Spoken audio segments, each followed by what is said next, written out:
Morning all. Neil Francois, morning sir, always present. Cyril Mayas, morning. Annette Neptune, morning. Daniela Williams, Oriagani, morning. Arlene Lewis, morning to you. Pauline Buckmeyer, morning. Pauline all the way out in Florida. Pauline, what is your situation with Milton?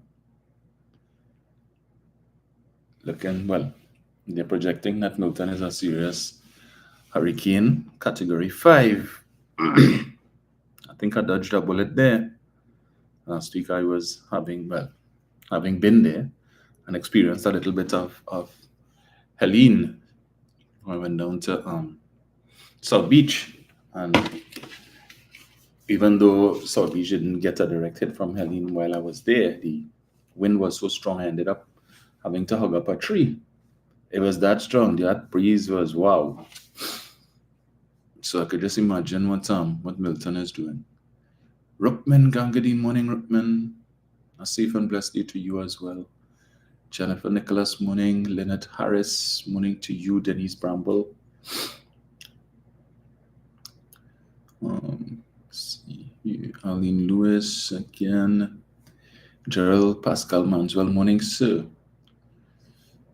Patricia Reed, Roxanne King, morning, Roxanne. Thank you as always for my brooms. I still don't have your song, but forgive me. Annette Baird, Gillian Timmerman, morning to you. Rude, morning. Think for yourself. Morning, Christopher Surratt. Morning, sir. Lennox Ramdani. Good morning.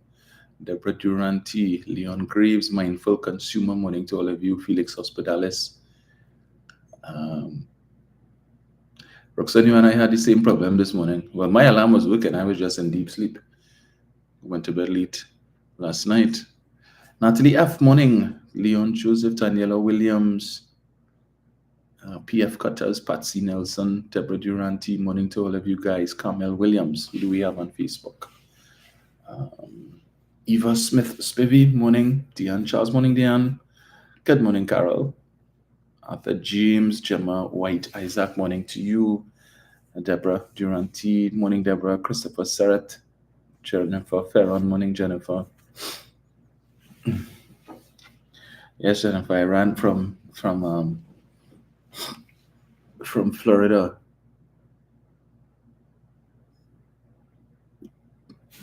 Jennifer Dorset, morning. Good morning to His Excellency, President of Pleasantville, Nigel O'Connor, and First Lady Mauricia Keegan, Gemma Alexander, Judy Bowen, Alison Boyce, Annette McConney, morning to all of you.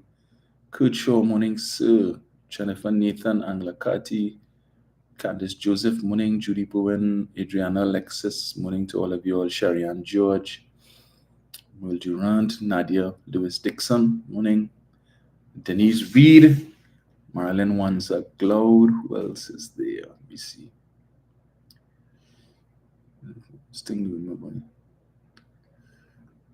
So, Ruth Fronton, morning. Pamela Moses, Joy Ragunanan, morning, Joy. Sherry Ann George, morning to all of you all. Let's see, check this thing here. Right, so many things to touch on. Where to start? So there is this unfortunate incident, of course, with this young man from St. Stephen's College, this 15-year-old, who took his life as a result of bullying. So we are told, and most unfortunate indeed, there was an interview with his mother, and she would have given a chronicle of the bullying that this young man has been enduring since Form 1. He all the way up to Form 4. So he did well, to make it up to that point, but probably had a year or so again to go, assuming that he would have stopped at Form 5. But having read what his parents would have said with respect to his professional aspirations to become a professional in AI and so on, and he was looking at universities and all of that. So for all intents and purposes, it seemed that this young man would have had a very bright and promising future.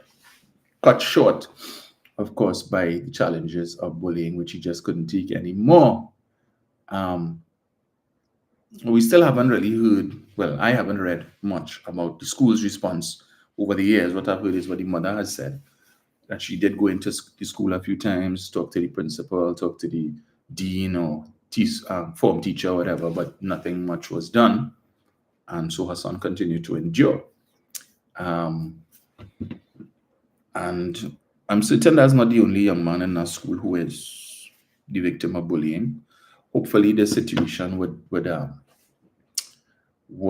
treat with that, and that all of the existing bullies would kind of pat down. But that depends, of course, on what treatment is meted out to the person who has been identified as the bully. In fact, there is a picture circulating on social media, Facebook, of the alleged bully and his family, his sister, his mom, his dad. And there is some talk of that when he heard of the young man's death, that he just laughed. That is the bully, of course. And there's some talk about his parents taking him to Guyana for some trip or something. I don't know. That is what is in the public domain. But needless to say, I suppose he is likely now to become bullied, right? Because now that his picture is out there, and persons are rightly incensed and upset about what transpired with that whole situation.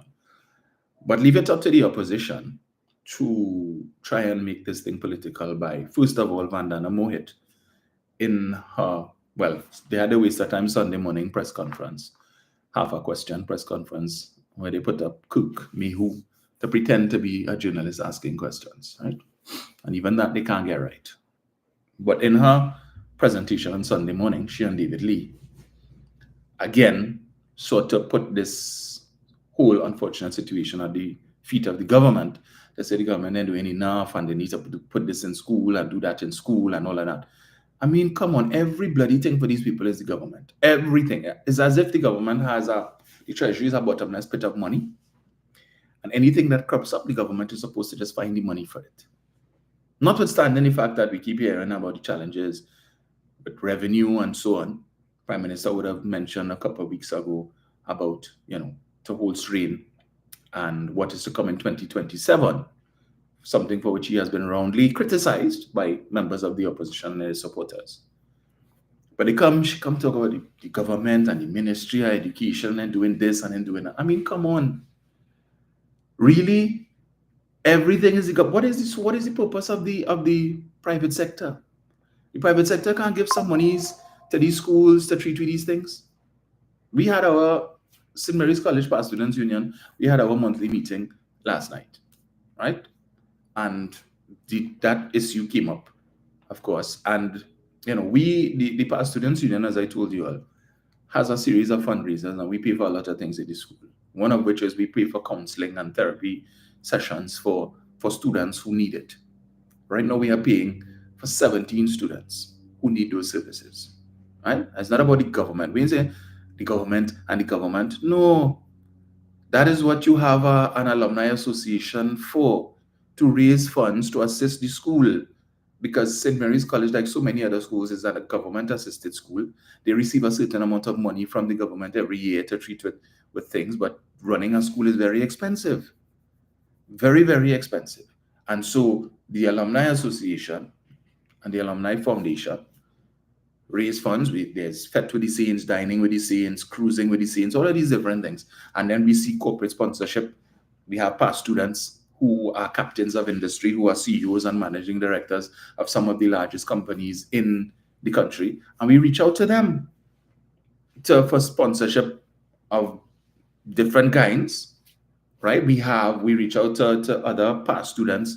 We have a program where we ask the past students to donate $1,000 every year towards the college. So whether it is they give us a post-dated check, if they want to pay in June and December, 500, or if they want to give us authorization to take it off of their credit cards and so on. And a number of our past students have responded.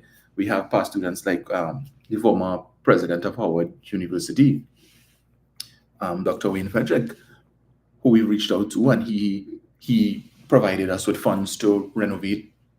I think it was the physics lab or something like that. He's donated money towards the football teams and all of these different things. You have people who pass through these schools and who are in a position to give back. But everything is the government and the government. So I'm making the point. The Past Students Union is paying for therapy sessions and counseling sessions for students who may have issues at home, who may have trouble coping, who might themselves be victims of bullying, and also for bullies as well. And so they are getting professional help at the expense of the Past Students Union. So why can't other schools do the same thing? There are a lot of other schools that have alumni associations. But the first thing run to is the government and the government and the government. Find a way to blame the government. But as if that isn't bad enough, a political leader is seeking to get whatever political mileage she can from this matter, right? So, not surprising at all. So she puts out a post. I'm going to read it here for you. She puts out a post with the young man's picture in loving memory of Jiran Lalchand. And it reads, there are reports that Jiran suffered tremendously over an extended period of abuse and bullying. If these allegations are proven to be true, justice must be served on all who terrorized this beautiful child and all who turned a blind eye to his suffering. I will ensure that a heavy price will be paid by all those involved in tormenting and terrorizing this child into taking his own life. May he finally find peace in the arms of God. Kamla Prasad Bisesa. Right? And the media pick up on that. They carry a whole story on it, and I'm sure she's only too happy. And I was just reading on the UNC Cabal Facebook page where, Cabal is getting information. Yeah, they have a issue with Cabal, right? Always getting reliable information that Mrs. Prasad Bisesa, intends to make her presence felt at the young man's funeral, right? Just as she did at Andrea Barrett's funeral, Let me see what I could get out of desperation in an election year. By any means necessary, no regard for the family's privacy, no regard for what the young man would have gone through, but she's going to make her presence felt at least that is what is being reported at the young man's funeral. Because as she says here, she's going to ensure that a heavy price will be paid by all those involved. Well, I hope she noted. I'm sure she probably seen the picture by now that the bully didn't come from Laventille, he didn't come from Sealots, right? He didn't come from Beetham. We'd love to say things about folks from these areas. Well, he didn't come from any of those areas, right? Just wanted to take note of that. Chance most likely probably came from a UNC constituency. But apparently it's only the children of PNM supporters who are delinquent and who engage in these types of activities. But we will see where that goes. But I want to ask Mrs. Prasad Bisesa a question, right? You are so concerned about this 15-year-old after he has passed, and you're going to ensure that a heavy price is paid by all those involved in tormenting and terrorizing this child. And you're going to talk about, all those who turned a blind eye to his suffering. Mrs. Prasad Bisesa, there's another 15. Well, he's not 15 anymore, but probably, I think it was last year. There was another 15-year-old boy who's probably 16 or so, 17 by now, whose mother would have reached out to you and other officials in the UNC, who was being terrorized by one of your counselors, one of your sitting counselors who was most present last week Friday in the hallowed halls of the parliament, sitting in the chamber, right? Sitting in the public gallery to give you support while you struggle to read your budget response, right? That young man, when he was 15 years old, his mother reached out to you and other officials in the UNC, seeking your intervention to put an end to the sexual harassment that he was subjected to by one of your counselors. Whether that harassment came in the form of WhatsApp messages, in the form of lewd pictures of this individual naked, right? Whether it came in the form of videos, WhatsApp videos of this individual naked, trying to solicit, to get a boy to engage in sexual activities with him. What did you do? You didn't want to ensure justice for that young man? What did he have to do in order to get your attention, to get justice? Take his own life as well? What about that young man, that 15-year-old? What did you do to assist him? To add insult to injury, that when that information came out prior to the screening for the last local government election last year, one would have thought that at least, even if you didn't want to acknowledge what was in the public domain, that you could have said, here, what? We need to get rid of this guy. Right? We will not address it frontally, but we will deal with it tonight. What did you do? Instead, you all screened the man and gave him another opportunity. Today, he remains a sitting councillor with an office. And the young man lives in his district. So if this young man requires the assistance of the councillor, right, in the execution of his duties as a councillor, can he feel comfortable to go and sit down in this individual's office to ask for help? His mother, who would have made public screenshots of the WhatsApp messages, screenshots of this individual in the nude, of the pictures that he sent the boy and the videos. And the mother sent those things, the screenshots of her response to his WhatsApp messages and so on, letting him know that her son is a 15-year-old boy. And then he pretended he didn't know that, but the boy was going to school. How could you not know?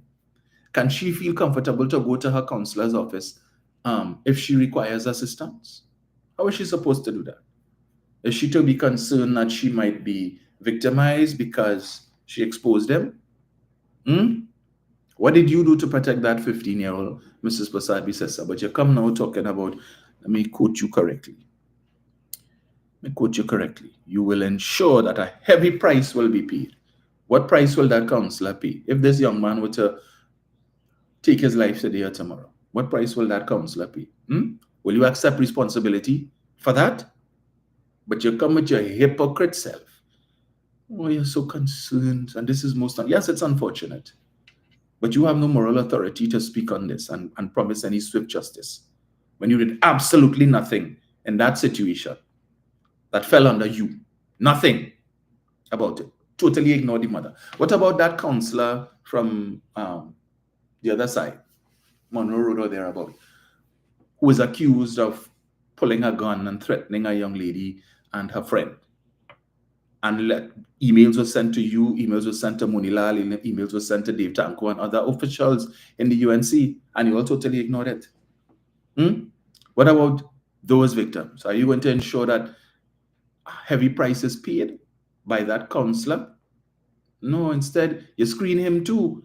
This information was in the public domain, but you screened him too and gave him the nod and allowed him to run for yet another term, and today he's a sitting counselor and has the audacity and the temerity, or as Dr. Oli would say, the unmitigated gall to come on social media and comment about the state of crime and so on and violent crime when he's accused of pulling a gun on people and threatening them.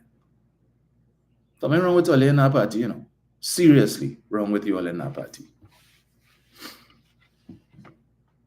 You all have no shame. I always say the dogs in that party suffering from malnutrition because there is no shame to eat. None of you all in that party have any shame.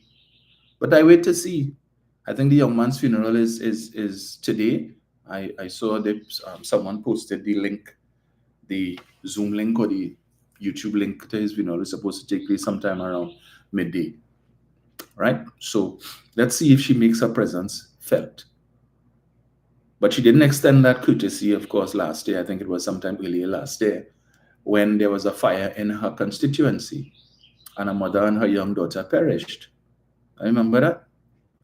Mother and young daughter perished in the fire. She didn't visit the family. She didn't put out any post, as far as I could recall. She didn't go to the funeral. The only thing she could have found to do in that situation was to complain about the Superior Fire Station not having a fire tender. Apparently that had been the case for close to a year, and she wasn't aware of that as the Member of Parliament for Superior. It only came to her attention after this most unfortunate incident. But she's a Member of Parliament for Superior. She's supposed to be looking after these things and advocating for these issues, right? But it took that for her to find that out. And what did she do? She come and she complained about that, call a press conference or whatever it is, or spoke about it. But that family They weren't worthy of a statement. They weren't worthy of a visit, a card, something, anything, attendance at their funeral. No. I'm not gonna go down that road, but a word to the wise is sufficient. YK, if you know, you know, right? She wasn't concerned about them. She's clearly not concerned about that other 15-year-old boy when he was going through that trauma, right, of having to endure. And I am sure that anyway, that wasn't terrorizing, right? You have a big hardback man trying to jump on your back. I want you to jump on his back. But that wasn't terrorizing. She wasn't concerned about him. But anyway, we're moving right along. So there was an article in the Express, was it yesterday or the day before? Let me get it here. Written by one Martin Daly.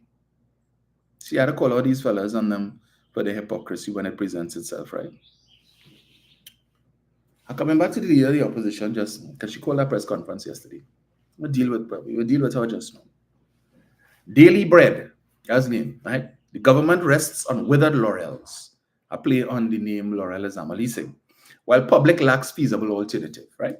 Written by Martin Daly, Sunday, 6th of October. Resignation from political office is a rare event in our country, and I had intended to comment on the significance of the resignation of Laurel Azama Leasing from the government bench at the Senate. However, reference to her current courthouse business may bring trouble on this publication. Nevertheless, I can recall the occasions when the late former minister, Marlene MacDonald, went in and out of office, being brought back from dismissal more than once. And I can remind my readers how much the political strength of the People's National Movement rests on its female activists and membership comprising of persons like Marlene and Laurel. In another sense, the current government is resting on withered laurels. First, the economic laurels leaves are now withering as the energy sector struggles without a sufficient supply of natural gas. Mere days before the 2024-2025 budget was to be delivered, the Prime Minister was reported as saying that this year, until the second quarter of 2027, would be a difficult period for us. He stated that we should be responsible and hold the fort, with a very good view and good confidence that come 2027, we would be in a better position thanks to the energy industry. Secondly, the new economic growth and investments are stunted by the government's inability or lack of will to neutralize the continuous acid rain of violent crime. Prior to the delivery of the budget and with increasing stridency subsequent to its delivery on Monday last, high-profile representatives of the business communities have confirmed this. For example, the president of the Trinidad and Tobago Chamber was reported in Wednesday's Trinidad Guardian as saying that crime is not just a social ill, it is an economic adversary that erodes the very foundation of the country's prosperity. Moreover, the government's entire credibility has long been shattered by the impunity with which violent crime is continuously committed. Citizens are certainly not able to hold the fort in their own homes and elsewhere, where they are at risk of being routinely attacked, and in their businesses where they are victims of criminal extortion. And the breezy delivery of promises and proposed expenditures contained in the budget statement of Monday last are completely inconsistent with the reality of the pervasive siege of criminality, which is now belatedly being acknowledged. I repeatedly foretold the coming of the violent crime reality in these columns over 2 decades, while the business heads from time to time muttered platitudes and did not want to consider and face what would befall us. They are now crying after many unregulated and some probably vast donations to political parties, and campaigns have been made to support the proverbial rum and feast politics, complemented by cocktail party-style politics. See my column entitled Violent Crime Retrospective, which was published a little over a year ago, 24th September 2023. An editorial in the Trinidad Express newspaper a little earlier in 2023 described the drug trade as now so deeply embedded in the very fabric of the society that the question of securing the country from its nefarious impacts is not even on the agenda. Are the crying business heads now willing to acknowledge our situation as a narco-infiltrated state? Next, the Crucial level of good housekeeping. The government is borrowing to fund current expenditure and is spending more than the country earns. It well knows that such expenditure, which is primarily to sustain the high degree of subsidization of water, electricity, and fuel prices, is not a tenable position. Thank you for mentioning that, Mr. Daly. But when the government says that, do you write a column encouraging the citizens to heed the call? No. We need a policy for reform free of corrupt partisan preferences so the necessary utility rate and fuel price adjustments will protect the vulnerable and not crush them. This is the unstable background against which the government is asking us to hold the fort as it moves from its consecutive victories in the polls in the general election of 2015 and 2020 into the next general election to be held no later than 2025. Seriously? Platitudes about crime have morphed into more aggressive language, but prolonged obsequiousness has cost us dearly and will continue to do so. And yet another unpleasant reality is the sad but likely lack of any competitive choice at the polls in the coming general election. So it seems Mr. Daly doesn't approve of the PNM, UNC, or any of the other offerings. Right? But there's two things I want to touch on here and ask Mr. Daly.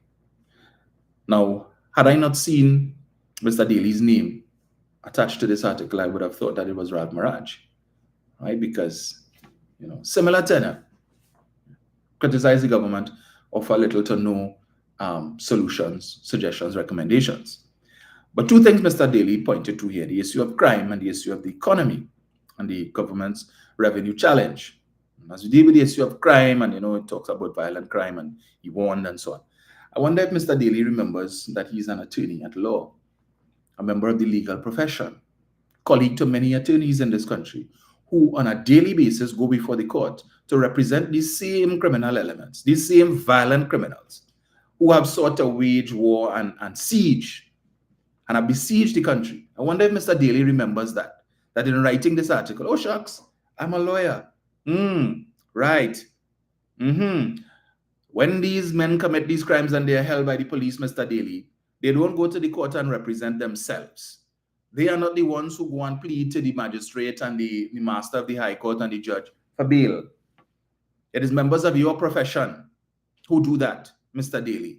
So that when these guys are free to walk around the country to commit crime after crime, and every time they are held, within days, they find themselves getting bail, you all don't ask any questions where the money coming from to pay you. Just pay you your fee because that's what you do. You get paid to represent these very men that you're condemning in your article. But you all are the ones who have them walking about. When your colleagues went to the courts to petition the court to make murder a bailable offense after 105 years of murderers or persons accused of murder not being able to get bail, did you write an article, Mr. Daly, to condemn your colleagues? Did you write an article, Mr. Daly, to warn the country about the impact that would have with respect to crime? Did you write an article, Mr. Daly, to let the country know that perhaps the last bastion available to try and temper the actions of these men, the possibility of being caught and sitting on remand for 10 to 15 years before their cases are called, that last bastion would be removed now that these men can apply to the court and get bail? Every time, Mr. Daly, when we pick up the newspaper, the same newspaper that you read or that you write in, and we see another person who has been accused of murder getting bail, do you write an article, Mr. Daly, to condemn the judicial officers who felt that this individual is not a threat to society and who granted them bail? In some cases, the amount of bail is ridiculous, not sufficiently prohibitive to keep them behind bars. Every time, Mr. Daly, when you see that happening, what do you say? Have you ever spoken to your colleagues on that matter to get their thoughts on it? Do you all ever think twice when these persons or their family members come to you seeking your representation so that they could get bail? No mention here about the contribution that the legal fraternity has made to the crime situation in this country by facilitating the wherewithal for these persons to be repeat offenders. I don't always read Mr. Daly's article, but this came across, and it wasn't the original article. I found it on Wire 868, right? So it's a repost of where he normally writes it, which I think is the Express newspapers, but I stand to be corrected. No mention of that. You want to chastise the government, but do you pull up your colleagues? When they just go to the court, they couldn't care less. They know they put the man guilty as sin. They know, they just by looking at him, they could tell he's as guilty as they come. But we're still going to the court because there's money in your pocket, right? Because you're seeing the Mercedes, you're seeing the BMW, the Range Rover, whatever it is you all drive. Yeah? Yeah. You want to buy a second house, you have a mortgage to pay your children to send to university. So to hell with that. Even though that you know that the way the justice system is now, likely that these cases would not be called for years. Why? Because some of your colleagues, Mr. Daly, who want to bite off more than they could chew, want to represent more clients than is possible. And on any given day, they find themselves in a situation where a number of their clients have their matters being called on the same day, around the same time. And because they are not Mandrake, right? Or what is this other Dr. Strange, to be in several different places at the same time, these cases are not being dealt with expeditiously because every time it is called by the judge or the magistrate or the master of the court, the lawyer is not there, right? So they just go into the Hall of Justice or wherever, whole day playing hopscotch, hopping from one courtroom to the next courtroom just to say present, put in a little, submission, and then they had to run to the next court because they have a lawyer holding in this courtroom for them and holding in that courtroom for them because they need to be everywhere and everything all at once. And as a result of that, these cases, then these matters are being held up, cannot proceed so that a verdict could be rendered. And if it is guilt is found, that these men could be locked away and taken out of society and not be able to continue to commit crimes. But do you write an article to pull up your colleagues on that, Mr. Daly? But no, it's the government. It's Keith Rowley's fault and it's Fitzgerald Hines' fault that these guys have the wherewithal and the ability to continue to commit crime after crime, right? Apparently, they are the ones representing them in court. They are the ones seeking bail for them. Yeah, they are the ones doing that. They are the ones frustrating the police. When the police can hold a man today for whatever crime, and they figure, right, that's one less on the street, and then 2 days later, this individual could pass in front of the police station and laugh at them. So you see outside, you gotta do, man. Until next time. What does that do to the morale of the police? A revolving door that after these officers work day and night hard, sacrificing time with their families and so on so that they could interdict these individuals and solve these cases. And then after they put in weeks and probably months of work, within a matter of days, all of that is shot to hell, comes to naught because these men are back out on the street, facing a charge on that particular crime, but free to commit more. And meanwhile, while you all enjoying the spoils of your labor, call it that, liking all yourself, yeah? You don't care where the money come from. You care, well, hey, if they are to pay the lawyer fee and they are criminal, they're not doing legal work. So where the money coming from? So when they get off, every time you have to make an appearance, you have to pay them. Where feel they going to do? Where they get any money from? They have it buried in a bucket in the backyard? They have a magic wand? How do you think they're going to get the money?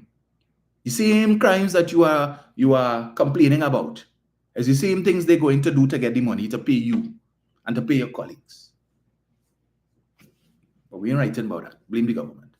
The second issue he speaks about is the state of the economy and the government's revenue position and ability to generate income and all of that. And I say, if I didn't see his name, I'd swear that was Ralph Marad writing.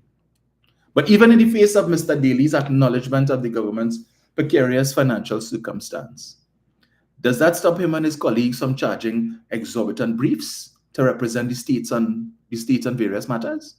They say, well, oh gosh, they asked me to handle this case, but and only will I charge $2 million for this, but I know the state's situation.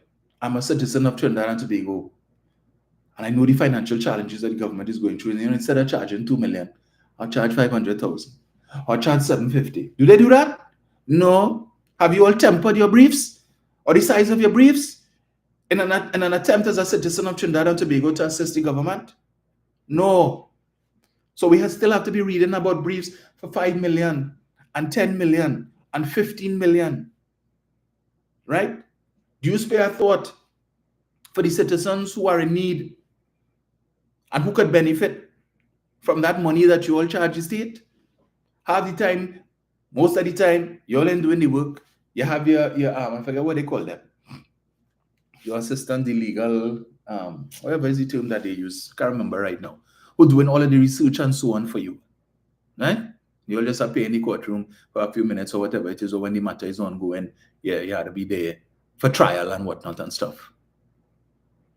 Yeah, but the country going through a rough time. You know to write article and quote what the Prime Minister say, whole strain.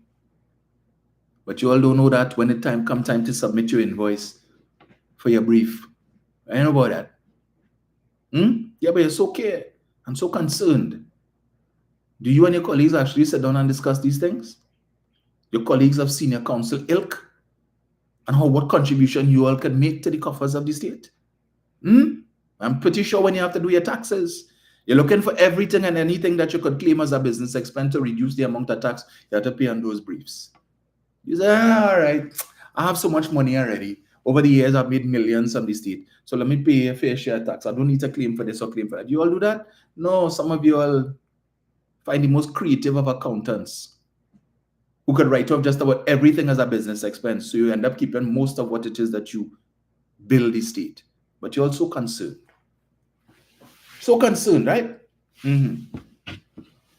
Writing big article in the newspaper looking for recognition, likes and shares. Bunch of hypocrites. Miss me with that.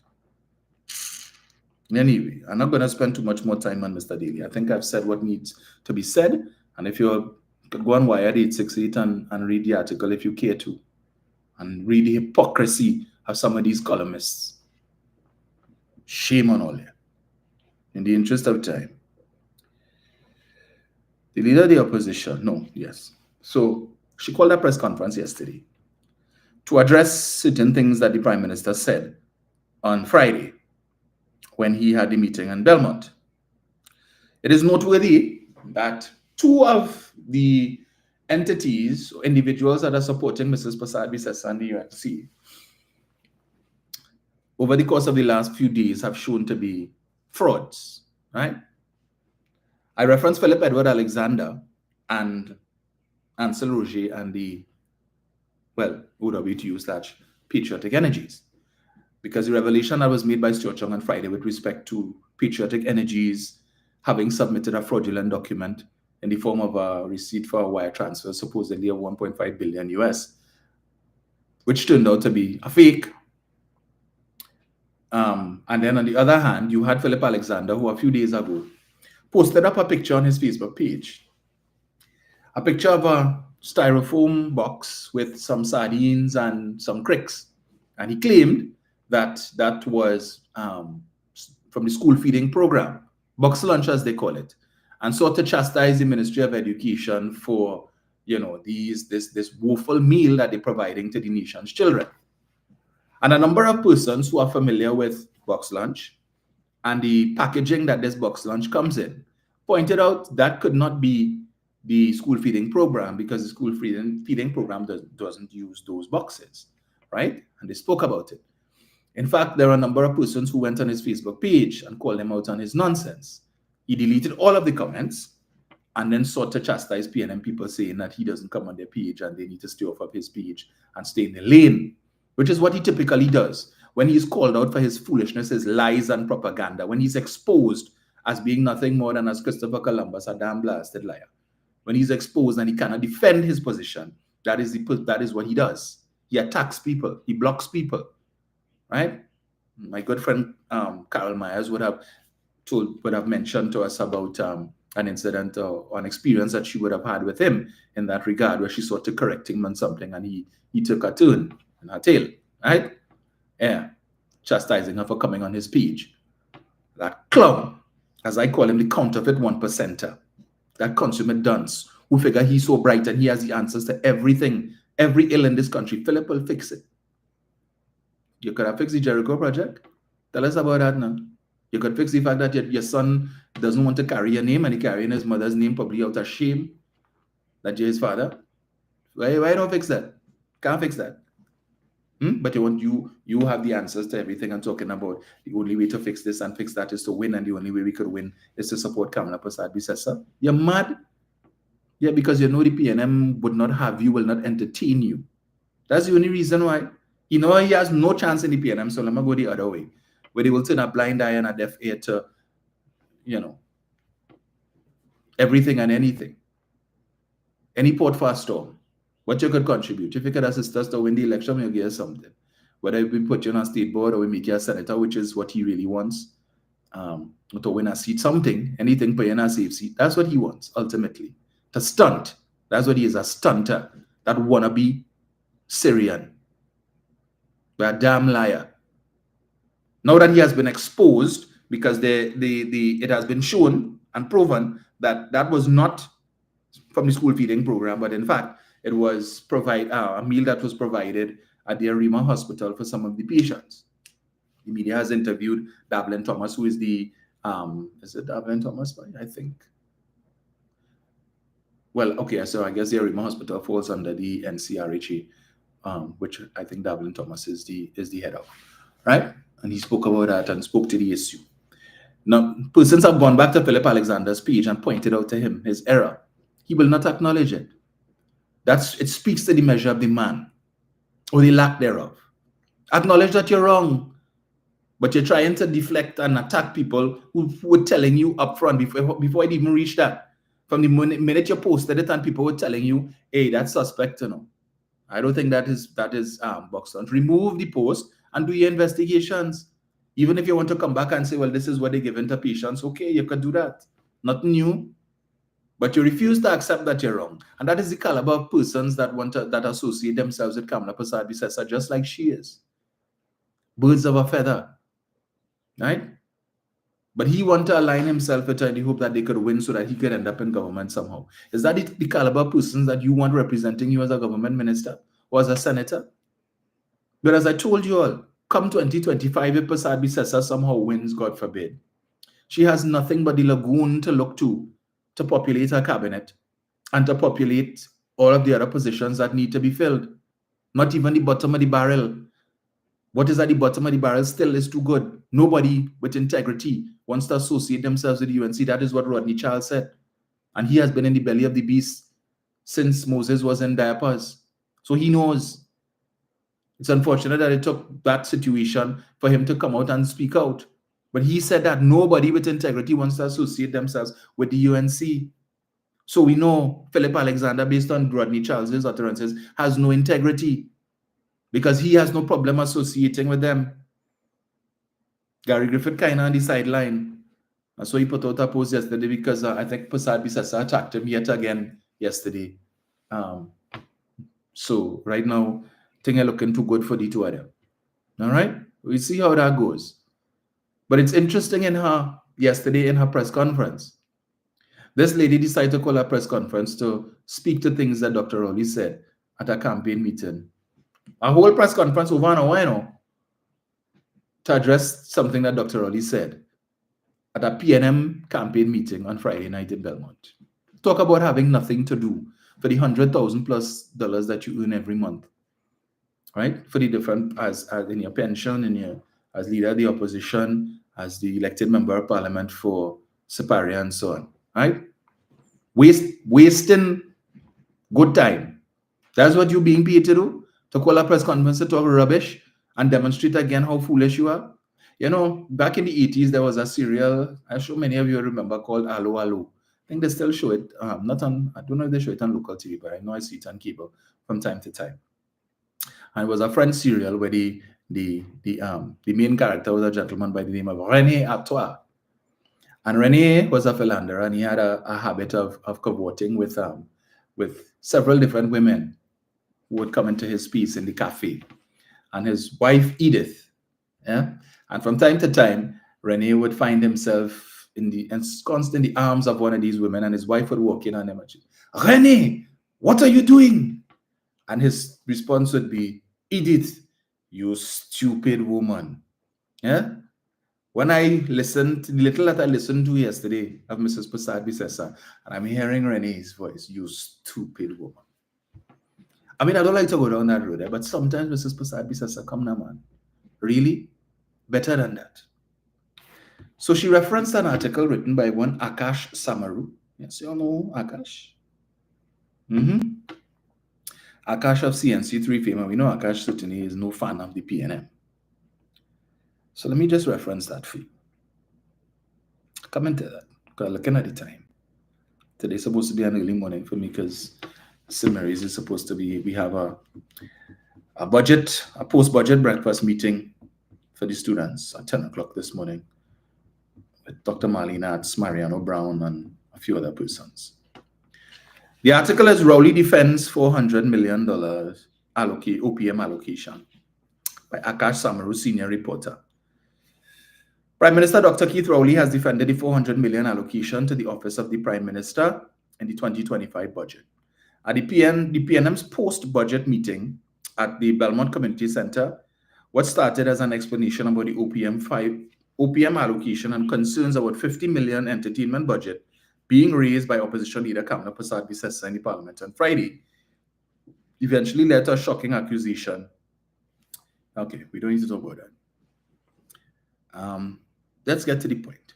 On Friday in Parliament, the opposition leader questioned what she called a vague line item in the budget under construction of buildings, which was allocated $400 million to the Office of the Prime Minister. What buildings are the Office of the Prime Minister constructing for $400 million? She asked. Persad-Bissessar said it seemed a suspicious allocation in an election year. However, Dr. Keith Rowley offered an explanation, saying it was money owed to the Urban Development Corporation of Trinidad and Tobago, UDOT, which falls under his purview. And for the benefit of the supporters of that party who are listening, UDOT has been under, as I've had to point out to several members of the Fully Duns over the last few days, who say they never hear that UDOT was under the Prime Minister office, and all of a sudden where that come from. Since 2018, UDOT has been under the purview of the Office of the Prime Minister.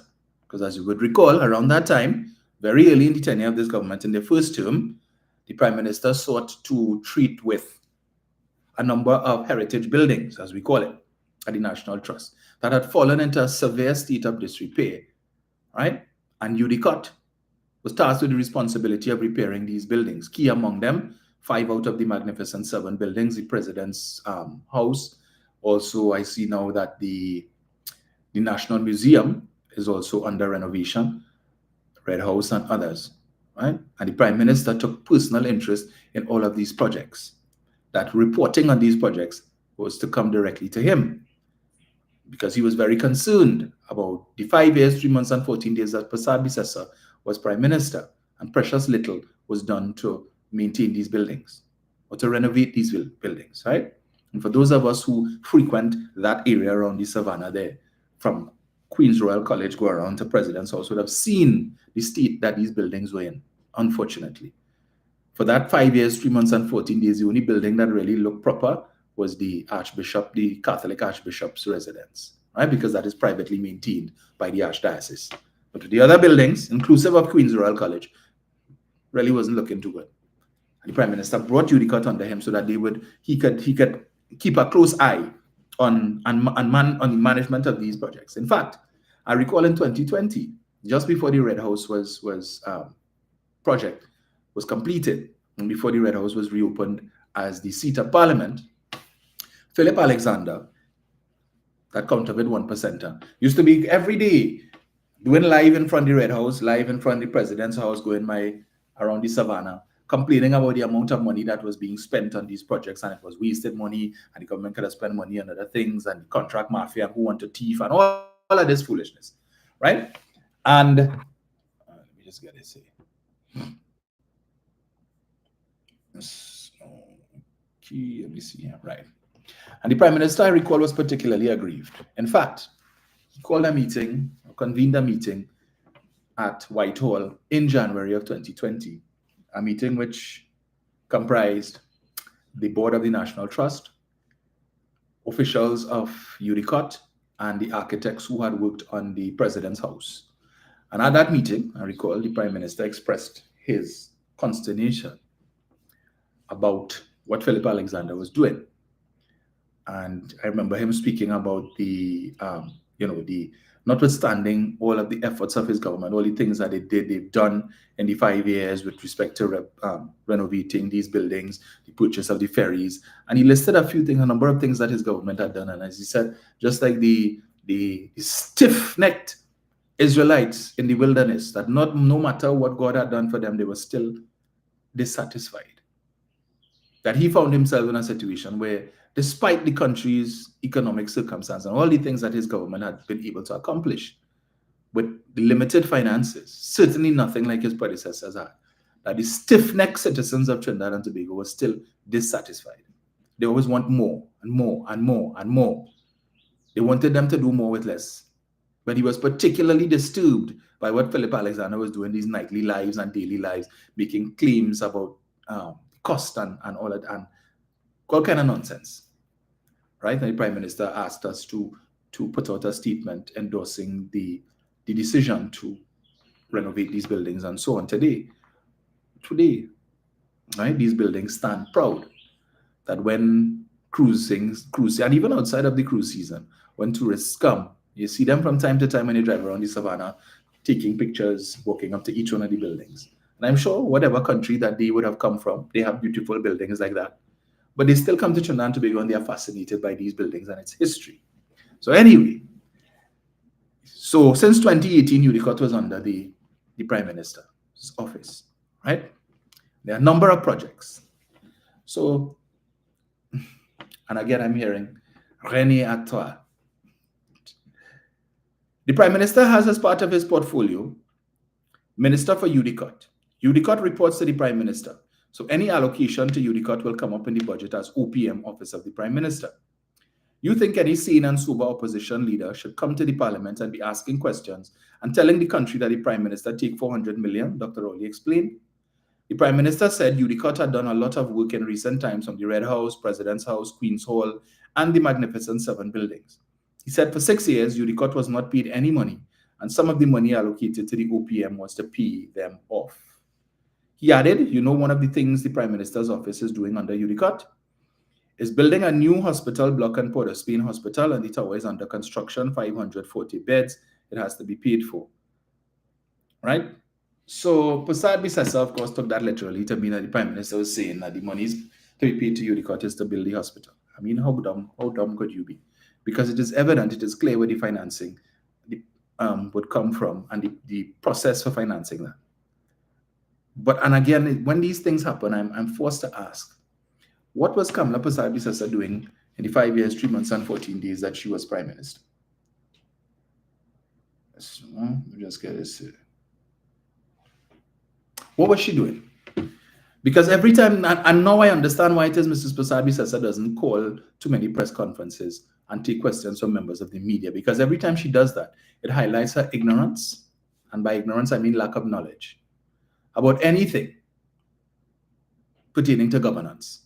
And it leaves one to ask the question, what the hell was she doing? Basic things that she doesn't know, pretends not to know.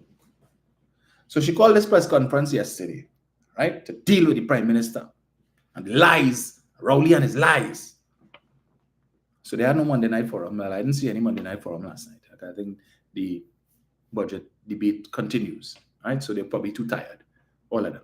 So she called this press conference and she dressed in her sort of army fatigue, the same outfit that she wore back in 2015. Never forget it, when she had her State of the Economy address that certain chambers described as tall on fluff and short on substance, right? Yes, she came back with that. She resurrected that outfit. I haven't seen her wear that in a while. But anyway, so she called this press conference yesterday to dig into Dr. Rowley and to deal with him based on what she read. She quoted liberally from this Akash Samaru article. I'm sure she would have taken the time on Friday to look at the meeting in Belmont. She and the rest of them, right? So I wait to hear. I don't know if Munila spoke yesterday, but as I said, he normally speaks on the Tuesday, so he probably will talk today. But there was absolutely no reason for Prasad Bisesa to call this press conference yesterday, because if she's so concerned about this 400 million allocation and this under construction of buildings and the 50 million for entertainment, all she needs to do, she can do two things. One, file a Freedom of Information request, which they're accustomed doing. In fact, they probably have a whole department in the UNC whose job it is to just file Freedom of Information request, to get information, and they claim all kind of corruption and bubble. And when they get the responses, it's nothing, right? And they don't even come back to see, well, so this come and tell you, we intend to file a FOI for this, and we will file an FOI for that. And then they come to tell you, we filed the FOI. Okay, and that's the last we hear about that. Because when they get the information, and it shows there was no no bubble, no corruption, as they claim, we don't ever hear nothing about it again, and the media don't go to us. Well, remember you all said you were going to file a FOI on this, or you got the information, what was the outcome? You don't ever get that. So that is very telling. So one, she could file a Freedom of Information request to get the granular details as to what this money was allocated for, which projects, and so on. Two, she could simply wait till later this week or next week, when the budget enters the Standing Finance Committee phase, where every single ministry, every single minister, the permanent secretary, the deputy permanent secretary, and the technocrats in the ministry will appear before the parliament, right? They will sit on the government side, and every member of the opposition who cares to come would be given the book, the big yellow book, with all of the heads of expenditure, and they could go through and they could ask all the questions they want. So when it comes time for the office of the Prime Minister, and I believe the Minister of Finance usually handles that, because I've never seen the Prime Minister deal with that. So it tells you the minister would make the allocations. So it's not the Prime Minister when I tell him, hey, give me this money. The Minister of Finance will speak for the office of the Prime Minister when their turn comes. So everything she wants to know about this 400 million and what are the individual line items and what is going to be spent on, she can ask Colman Booth in a few days. She can ask the permanent secretary, if the permanent secretary would have requested it. She can ask the technocrats. In fact, there will be representatives of UDOT who will also be there because they fall under the Ministry of Office of the Prime Minister. So Noel Garcia is supposed to be there. Tamika Charles Phillips, who is the CEO of UDOT, she is supposed to be sitting in the Parliament chamber. So you can ask her. The Prime Minister said UDOT hasn't been paid for some 6 years and they owe him money. You can ask her. Ask Noel Garcia. You have that facility next week. So all of this calling press conference to grand charge and make all these allegations and you want to know and you want to know. You have 2 facilities to get the information that you want. So you're playing smart with foolishness. But we know the audience that she's playing to. Right? It's not the sensible among us. It's not the right thinking citizen. It's the waterfront ilk who will take that and run with it, and that will be a talking point. Yeah, roughly $400 million. I see 50 million. They already start. And they couldn't care the explanation because you know what? She know the waterfront ilk and the fully duns are not going to take the time to listen to the Standing Finance Committee. And when it comes up and the explanation is given, they will not hear it because they don't care to hear it. And the media is not going to come and sit down in this and come in the public gallery to get the explanation, to go back and write and say this is what it is for, to educate them. They're not going to do that because she knows what she does. You come, you call your press conference, the media is going to come and cover that, and they're going to put that out there, and they're going to allow it to run, and the fully done is going to run with that, and you will see it on Kick Out the PNM Facebook page, and all of these other things, and that will be the talking point, just like the 2.6 billion that they're still talking about. Never mind the fact that the Central Bank's progress report speaks to the errors in the ECCS system and acknowledges the $2.6 billion error that took place. But they're still talking about that, you know. Imbert can't explain the 2.6 billion, and Rowley can't explain the 2.6 billion. The only people who don't understand and who still talking that nonsense are the people who don't want to know because they need to hug up that. They've held on to that for the last few months, and now to let it go is difficult for them because what else we have? What else do they have? Nothing. And they will not fix it. That's what they like to do. Put things out there and give it to the minions to go and run with it and make it a talking point. So when I saw last night, a friend of mine who always sending me rubbish sends me a clip of Pasabi Sessa, and that's how I found out about the press conference, where she's talking about this 400 million, this 50 million, and telling me, yeah, let me see you explain this one now. Every time he sends me something, and I have to explain it to him, I say, boss man, I keep telling you, stop sending me this trash. You always send me this garbage, and I always have to explain it to you, and then you're good enough. You're real good enough. You know where you are, you know your thing. But you're sending me more stuff, wasting my time by sending me these things. To go and do your research. The information is there. But keep sending me all of this rubbish. And when I explain, yeah, no, yeah. And then he will pivot to something else. I didn't even bother to respond to him last night. I don't have time for that. I keep having to tell him, you know, you're always sending me these things, but you will never send me something positive that the government has done to say, hey, well done, your government working, your government do something. Like you don't see those things. But when the negatives, that is all he sees to send for me. Plenty of them like that. And this is somebody who, well, I don't know if he still supports the PNM, but he used to, as far as I know. right? But let me enlighten some of you all. Before I play the clip of Prasad Bisesa, let me pull it up one time. Let me enlighten some of you, right? From an empirical standpoint. So, as I said, she took literally what the Prime Minister said. So he listed a number of projects that fall under UDOT.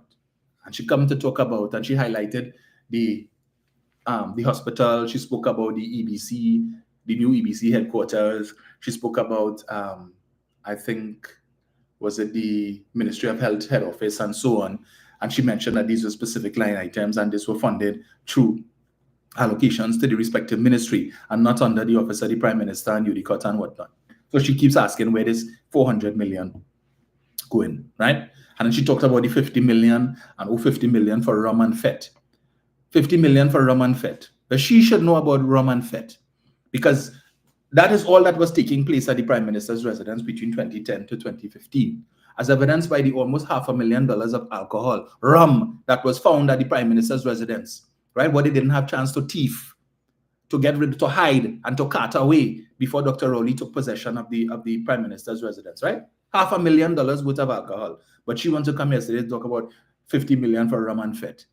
When you spend, how much money did you spend to entertain the 1%?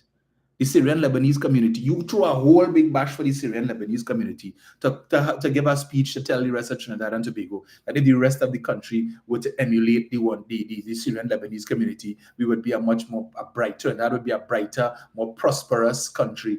But today, the same people who you spend taxpayers' money to feed, these people who are accustomed eating and drinking the best, you take taxpayers' money to hold a big bram for them alone. Who did you invite? Yesterday, she asked him, who does the Prime Minister invite to these events at the diplomatic center? Is his friends and family and PNM supporters and PNM sycophants and what did she say, boy? Pedophile. She come back with that dotish pedophile talk again and taking state money to fed PNM supporters and so on. But who were you spending the state money on? When you spent $350,000 for roti, who did you invite? Did you invite Dr. Rowley? Did you invite PNM supporters? Who did you invite to the Prime Minister's residence and diplomatic center to partake of this $350,000 worth of roti? Who? Where you paid 3 contractors, but only one of them bring roti. Who did you invite? So between the $350,000 worth of roti and the $500,000 in alcohol that was found, we don't know how much they were able to cut away. That's almost $1 million on just roti and rum. But have the audacity to come and talk yesterday about rum and fet and talking about the Prime Minister and when he had that unfortunate incident at the Panyard, as he indicated, where he had not eaten lunch or had a meal for that day. And the Prime Minister referenced that on Friday as he said, I eat 1 meal per day. 1 meal, whichever one it is. Right? So the day will decide if it's breakfast, if it's lunch or dinner, which one he's eating. As he had to point out to them, you realize you don't have the problem that the rest of them have on the other side. In particular, the men with the big bellies and so on. He said, I don't have that problem. I eat 1 meal a day and I'm a golfer. I walk, I sweat. Right? That's why he keeps fit. Not like her, who need a human crutch, who needs to pull stunts in the parliament because she can't stand up for 3 hours, 3.5 hours. So she had to give the cue to each one of them. Well, here what? After half an hour, you will create a ruckus so I could sit down. And then after 45 minutes, you will create a ruckus so I could sit down. And then after 1 hour, you will create a ruckus so I could get a chance to sit down. Right? So everybody given their assignment. So just keep looking at your watch and know when you need to do something, say something, throw something across the aisle, tell somebody something about snake have led for them or some trippiness like that. And the speaker will have to get up, cross a little cross talk and let me get a little 2-3 minutes to sit down to rest my back and my foot now. Dr. Rowley don't have that problem. Right? He don't have a problem. But anyway, getting back to the issue. So, give you an example. The Magnificent Seven. 5 of the Magnificent Seven buildings fall under UDOT also, right? This is, the 2 exceptions are the Catholic Archbishop's residence and Amber House, or what is also called Rumo, which is the big white house between the National Trust and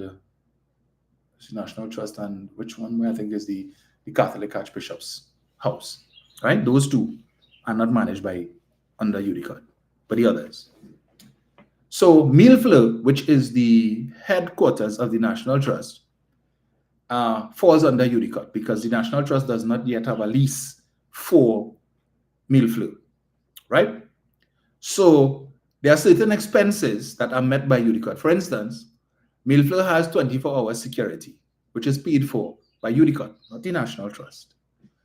If there's any major work to be done to the Heritage House, which is the Millfleur building itself, that has to be undertaken by UDOT. In fact, recently there was a problem where you have all of these big trees in the yard, and then next door, Amber House, they have this big tree. The leaves fall into the guttering, clogs up the passageway. And so water backs up into the guttering, and it was affecting the rafters and so on, the ceiling and the roof and these things and other parts of the building, right? And so we're seeing the joints starting to separate and whatnot. And it was a very costly exercise. But as I said, UDOT holds the lease for the building, not the National Trust, and therefore UDOT had to fix that. They had to pay to fix that. So there are a number of other things that are associated, costs associated with Millfleur that unless and until the building is transferred to the National Trust by way of lease. So for instance, the National Trust has been unable to get the utility bills in its name, such as the electricity bill, WASA, and so on. So there was a project recently that had to be done. There was a challenge with the sewer system for the toilet facilities in the Heritage House itself, and it was causing a backup and a clog and whatnot. And WASA had to come and do some work, but we had to wait for UDOT to intervene because the National Trust did not, in order for WASA to come after the work was done and sign off and stuff, they had to wait for UDOT because, as I said, the trust doesn't have a lease. So these things are paid for. Some of it are paid for by UDOT. So as the Prime Minister said, for the last 6 years, UDOT has not been paid, but UDOT is paying these things. So when the Prime Minister makes reference to these things, and it's not cheap, these are the things that UDOT pays for. So notwithstanding the fact that the National Trust falls under the Ministry of Planning, Millfleur, which is its headquarters, falls under the Office of the Prime Minister and UDOT has certain responsibilities. You may also recall that last year or so, renovation work was done on the Anglican Bishop's house, right next door to Millfleur, which was also a project of the state. Queen's Royal College had a problem where the ceiling in their hall was collapsing, and there was other structural work that needed help, and the Prime Minister in 2020 again or thereabouts, between 2018 to 2020, would have intervened, and the state would have paid again through UDOT to fix these issues. You would have seen that Queen's Royal College would have gotten a facelift and so on. Castle Killarney, better known as Tolmeyer's Castle, as well. UDOT also has responsibility for that. All of these buildings fall under the auspices of the Office of the Prime Minister, which UDOT handles. But Prasad Bisesa had to be real dumb to think that that $400 million is sufficient to build the central block and all of the other construction works that have taken place. If that is what she thinks, something is wrong with her. But let me just play a little bit of Prasad Bisesa from yesterday, right? Bear with me. And I want to play something in particular with respect to what she said about the allocation. You see, anyway, let me get this here. So listen to this. She's complaining about the 50 million, right? Listen carefully to this. Under Minister of Communications. Just now. Let me get this here.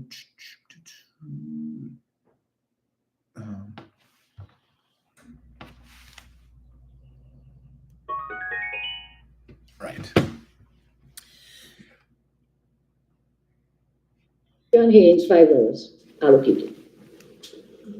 Will you actually get it? That's another story. Because allocations are made and then sometimes the persons are not given. So it will come as a line item in the specific ministry. If it... I'm going to run back that again. President's House, the Prime Minister mentioned again another line. Because in that same document, there is a phase 2 restoration of the president. Let me get it here. I'll put your name. What am I owing you for? Maybe out of the Communications Ministry did some work for us. So under Minister of Communications, Key John Haynes, $5 allocated. Will you actually get it? That's another story. Because allocations are made and then sometimes the persons are not given. So she realized when you look at her face, her facial expression and her body gestures, she realized in that moment, you know, there's a saying, it was at that moment she realized that she effed up, right? Forgive me. Because she said there, whether you get it, because sometimes allocations are made and you don't get it. So $50 million being allocated to the Prime Minister's office for entertainment, based on what she just said there, doesn't mean that the Prime Minister is going to get that money. It is an allocation. But people figure when allocations are made in the budget, that once the budget is passed, that the Minister of Finance will just write a check. So the Ministry of Education supposed to get $6 billion, the minister will write a check and give $6 billion to the ministry. It doesn't work that way, right? There are releases over a period of time. Because remember, these monies are supposed to come from the overall revenue, and the government doesn't receive all of its revenue in 1 month.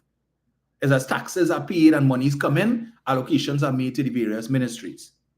So this 50 million, so this impression, so as she said, they could make allocations. But sometimes you have to make a request to the ministry for releases for these things. And if the money is available at the time you get it, otherwise you have to wait. You know how many time allocations have been made to Milfleur for PSIP projects? And then you had to be begging for the money. And because this quarter, the government didn't make the kind of revenue that they expected, you had to hold off and wait till the next quarter and all of that.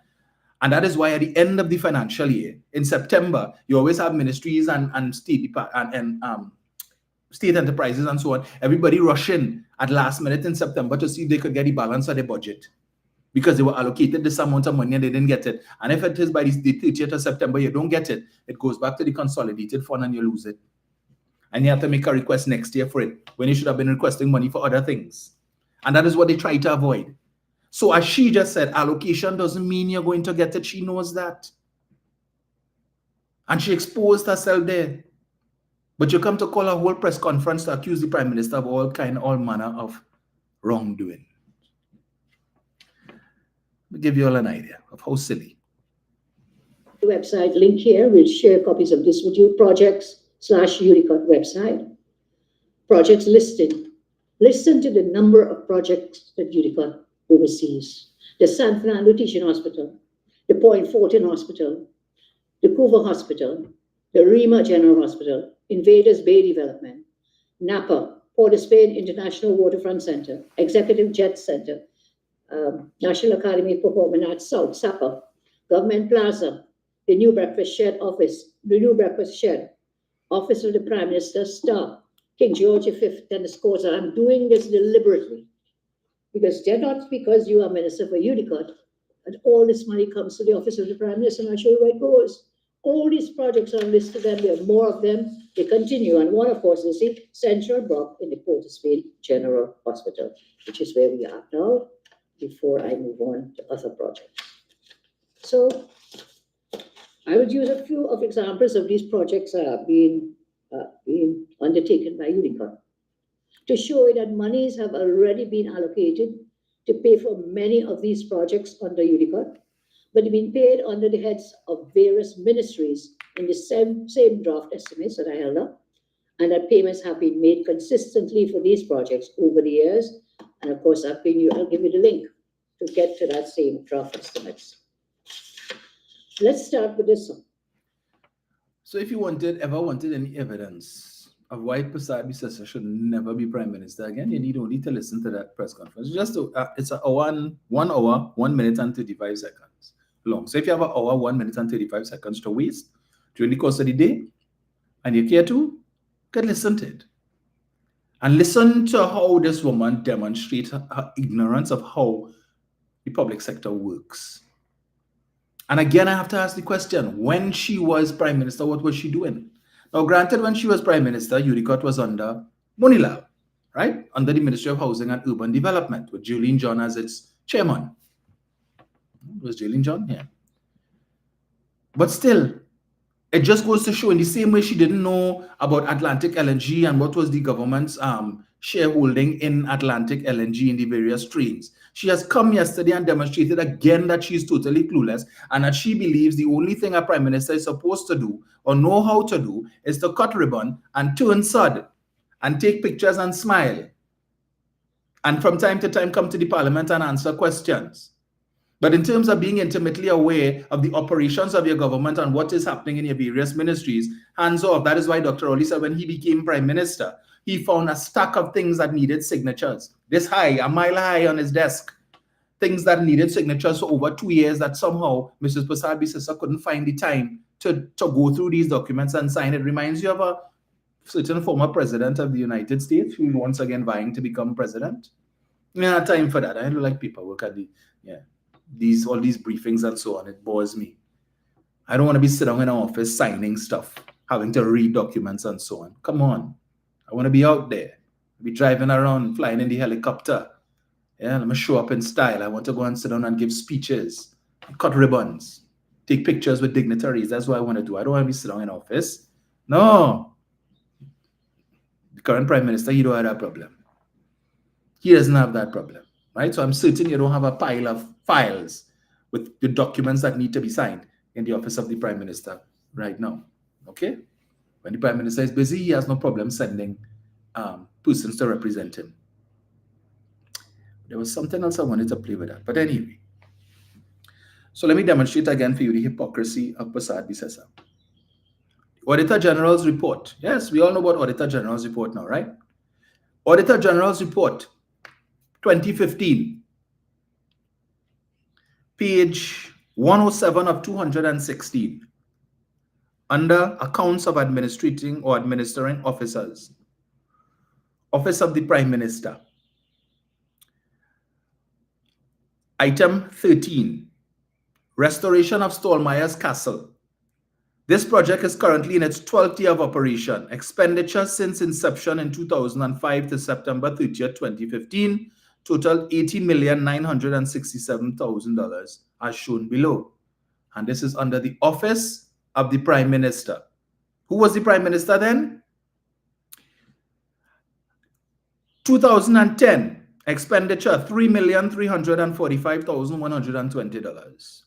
2011, expenditure, Stallmeyer's Castle, $17,150,071.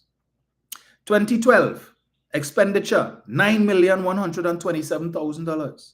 2013 expenditure on Stallmeyer's Castle, $6,451,961. 2014, $3,216,474, and 2015, $7,478,468.65. All of that under Kamla Prasad Bisesa. Mrs. Prasad Bisesa, how come that wasn't under some ministry? So all of these expenditures, Mrs. Prasad Bisesa on Stallmeyer's Castle, that took place under you while you were prime minister. 17 million, 9 million, 6 million, 3 million, $7.5 million. So these expenditures did not occur under Dr. Oli, right? Because you renovate the building and that's it. There's no upkeep. You don't need to maintain. Once you renovate and that's it. Building stays in good condition for perpetuity. And really, Mr. Manning was in Whitehall and the building had been going through, but before I go there, let me go to Whitehall, which is the next one. Whitehall restoration, again, Office of the Prime Minister. 2010, $485,000. 2011, $835,000. 2012, $762,000. 2013, $773,000. 2014, $754,000. And 2015, $1.156 million. I would note that after all that money that was spent between 2010 to 2015 on Stallmeyer's Castle, here it said, this is the Auditor General's report, right? Item 4.23. It says here, roof works 90% complete, demolition of stable building 45% complete, repairs to the main building 87% complete, fabrication of furniture 95% complete. A visit to the site on the 8th of April 2016 revealed signs of termite infestation on recent woodwork.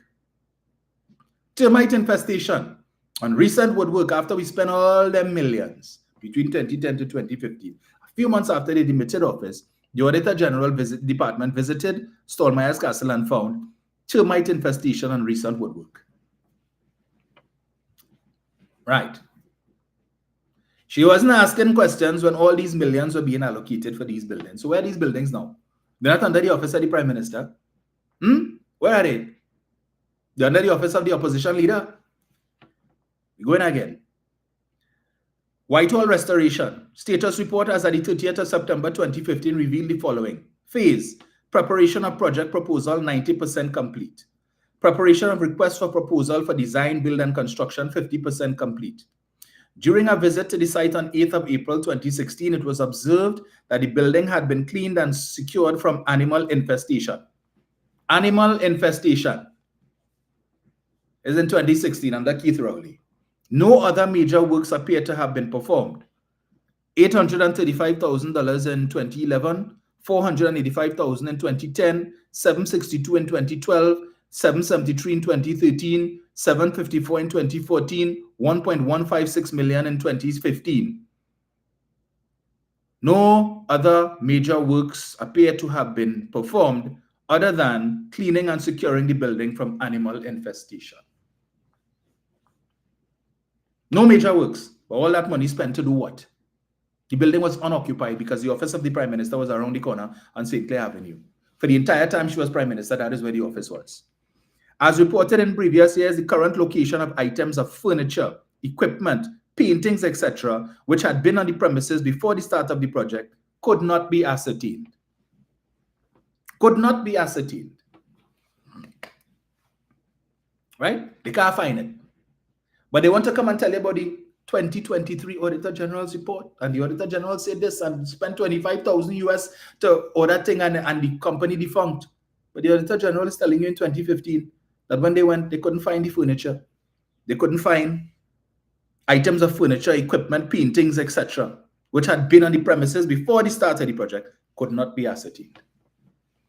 But they never talk about that. So I want to ask Prasad Bisesa, Whitehall falls under who? The office of the leader of the opposition? Not under the office of the Prime Minister. And since restoration was completed, there has been no further maintenance, right? Nah. Every day Dr. Rowley just come and clap twice and he spin around and any problems that have just disappear. These buildings don't fall under UDOT. UDOT is not responsible for maintenance of these buildings. Yeah, the office of the leader of the opposition is. And but she have plenty to say. And as I keep saying, when you're going to lie, at least make sure the truth is well hidden up. The evidence is there. You were spending millions for these very same buildings. Millions was being allocated to the office of the Prime Minister for these very same buildings that are today still under the office of the Prime Minister with more added under it. More added under it because Millefleur, while she was Prime Minister, they did absolutely nothing. Resulting in when this administration came into office, the building was near collapse. Today it falls under the office of the Prime Minister. Right? So therefore, you don't think allocations would be made for that? But we wait to see. As the Prime Minister said, with respect to her claims about how much money he's going to spend on rum and FET, that he has requested the information in terms of how much money was spent for rum and FET when she was Prime Minister, as opposed to how much money he has spent on entertainment since he has become Prime Minister, and he expects to have that information before he makes his contribution in the budget debate. So we will wait and see if she will come to the Parliament on that day to face the Prime Minister when he calls her out on her folly and her hypocrisy. Let's see if she will come to the Parliament on that day and how she will respond. But of course, she would have her able defenders waiting there to come and deflect and talk nonsense about P&M pedophilia. Meanwhile, the 15-year-old boy, or 16 or however old he is now, 16, 17, had to go through that trauma of having a big hardback man sending him naked pictures and so on, lying on a bed naked and telling him the things that he wants to do to him.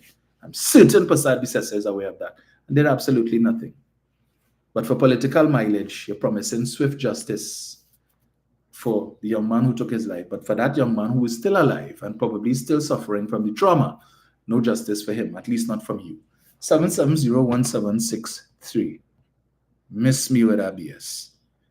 You're fooling me at all. Yeah. But your supporters, anyway, you have your supporters.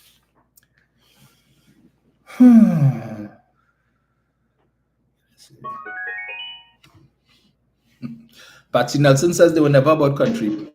So true, Patsy. So let me just get this here. Hello, good morning. Good morning, Dom. Let me pray first. Thank you, Father God, for today. God, for we are God from Lord Jesus. Lord, make a way for each person on this life path. God has blessed the TNM. God has blessed this nation. May your kingdom come and nothing but you to this. Dom, Kamala, not the country. She's all about the party yellow. She's about building her kingdom. Because no civic-minded person will be so reviled and be so hateful and be so petty-minded. The same nation you want to rule, you hate Kamala. Little boy in that same student college killed Negroes. I hate Negroes. Where was she then?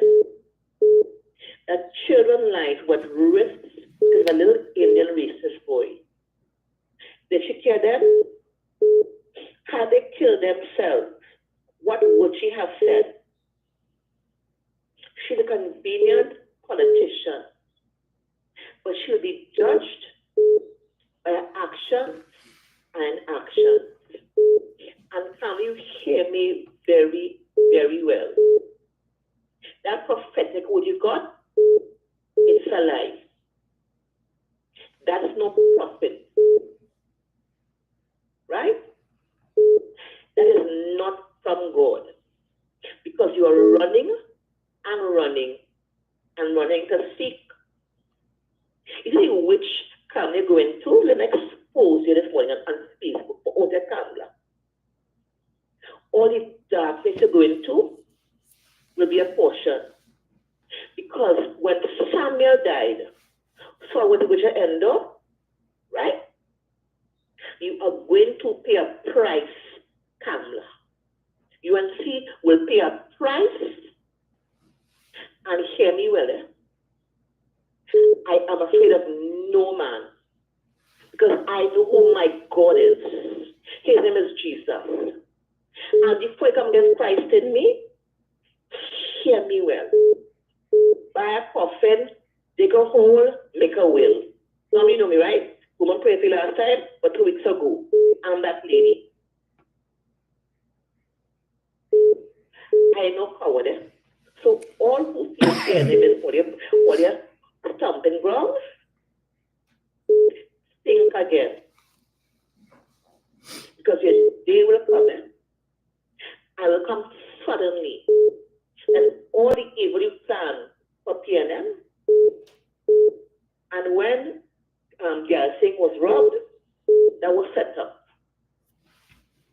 So if you still get away, you want to God, notice. Don't tell you something about anything important. Okay? Yes. Bye, have a good day. You too. Jenny. Hi, morning, Dominic. Morning. Hi, morning, all those who tune in up to success. If you all hear noise in the background, because I'm walking in the road, but you know how to get that support. Yeah.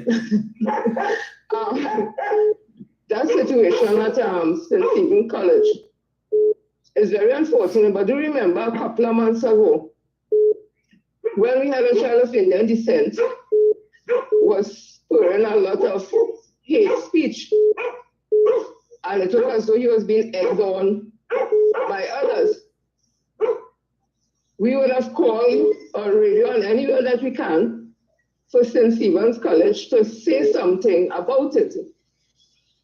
They took them almost 2 months, and then they had some type of weak response, in my opinion. I'm now reading that the PTA president is saying that there is bullying based on what I read at St. Stephen's. And my point I'm making is this: who knows? Are they treated with that issue with the young guy?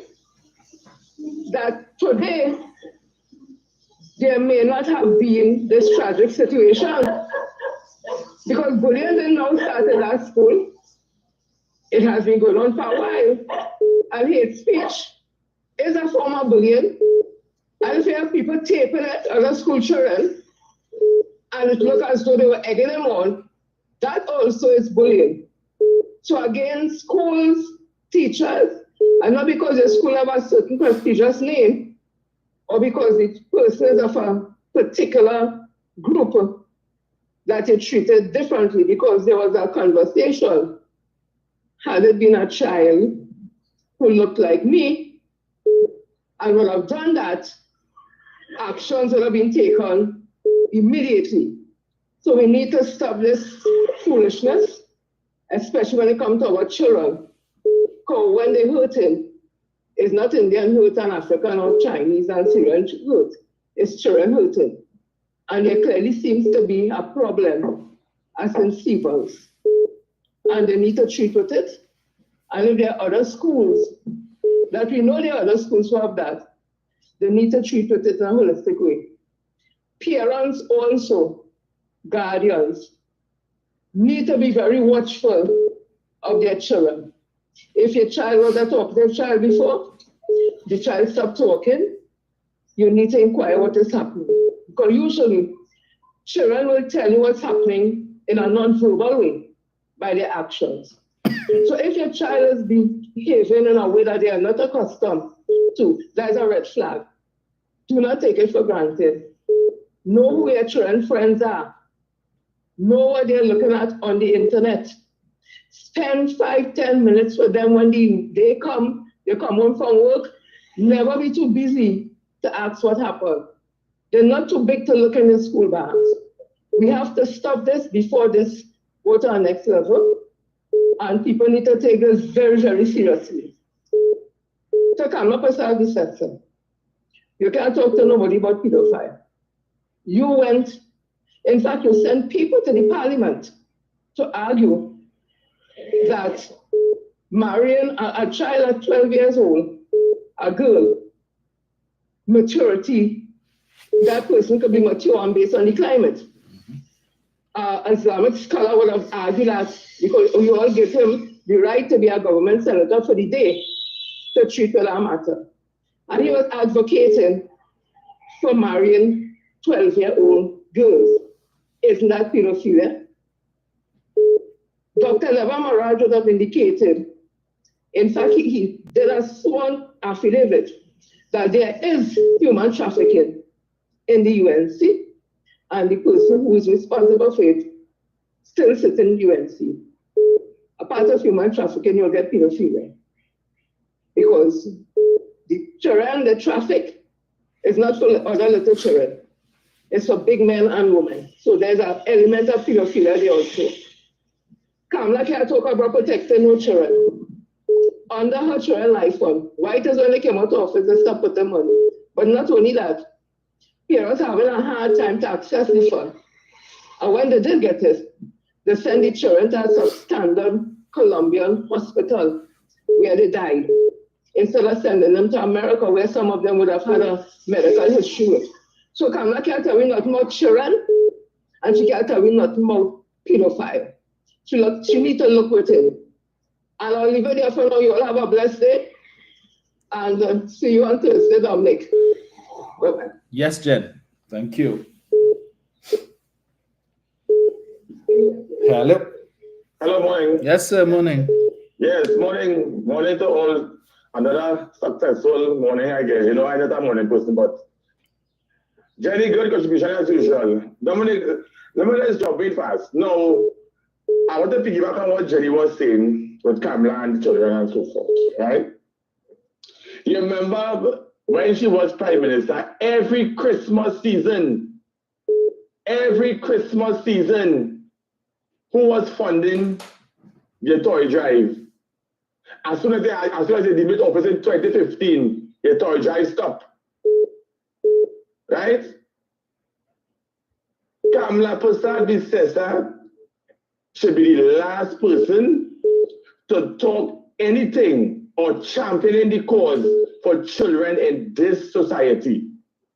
Right? Because you was the then Minister of Education under Basio Pandey.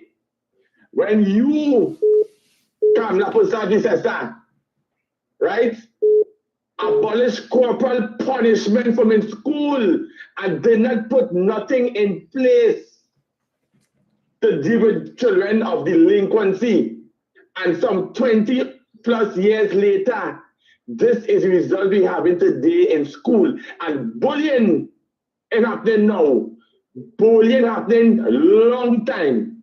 But you see, Dominic, the UNC, but the leader want to use this situation during Preston as a political tool to get mileage. So they just harp on people's demise and problems for political mileage.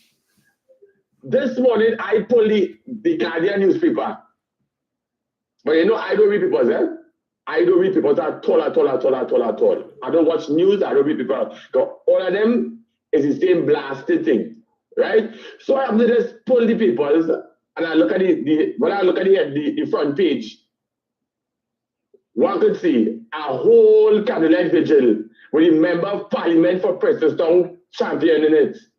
So you see, they're using these things as a political a tool to score political points because they want to blame the government that they did nothing in relation to the bullying in school.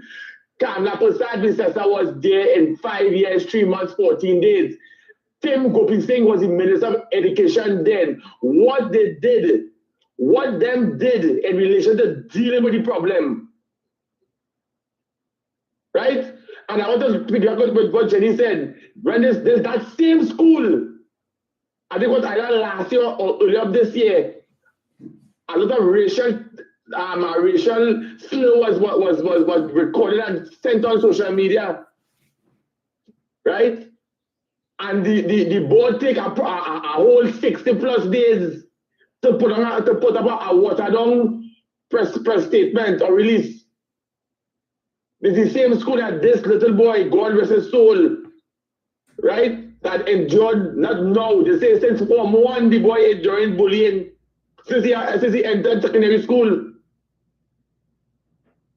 And it's not now, if he's 15 years, that would happen since 2010.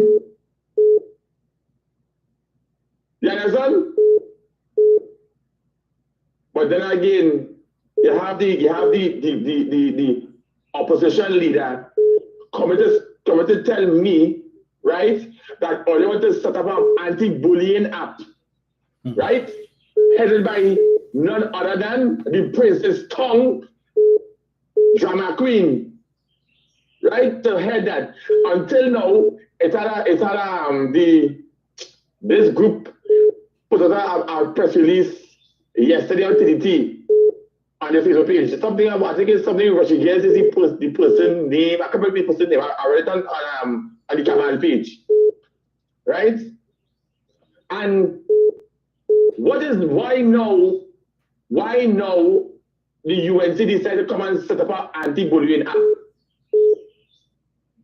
Who they going to appease with that? After you have as I rightfully said, you have a counselor, a certain counselor in that same corporation, Princess Tongue, right? Who would have done a lot of nastiness to a 15-year-old boy. Now, this boy, he ain't mentally and physically scarred because it's all well and good.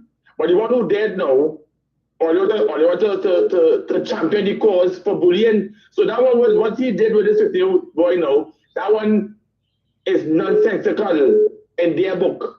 It's all well and good. But then again, Dominic, these are the things that's going in that party. You understand? Mm-hmm. But you don't want to talk about PNF pedophilia. Well, I'm waiting for that debate come with Dr. Rowley. You want to see how he just drink and wine and levitate and oscillate and kakalele on the road? All right, but we go wait and see the response. I'm going to see if he was sitting in parliament to stomach The 5 years you was Prime Minister, what you did in that residence. And I hear Dominic, they had a wrong much man. They moved Fernandez compound from Mova Junction into the Prime Minister's residence in that period enough. They moved Fernandez compound in Mova Junction to the Prime Minister's residence in 2010 to 2015 because they had alcohol in that place that they had to buy none for about 20, 30 years on the road. But you're coming to tell me about the Prime Minister. Well, Kamala, miss with your BS now, man. Miss with it. When you're talk thing with factual now, some because of some stupid. Yeah, sorry. Before I go to Dominic, you remember when he was in office, every single year from 2011, 2012, 13, 14, 15, they had anniversary celebration and buy out all the media houses to show what they would have done with it for that last 365 every year. Never see come see. They didn't study that then. And they banned all the media houses to air the foolishness or what their achievements, what they did. They didn't air what they thief in them, but what they did. And what they did, absolutely nothing other than thief, and more thief. They did nothing for this country. I didn't hear Anna Ram on Parliament yesterday talking as a damn Kubar about old Kamala, they left the country in a far better state when they was there in 2010 to 2015. So why we in this mess 14 years later? Yeah? But then again, that is UNC for you. That is the government in waiting for this country. That and a great jackass is going to happen. Dominic, good program, Dr. Addison. Thank you, sir.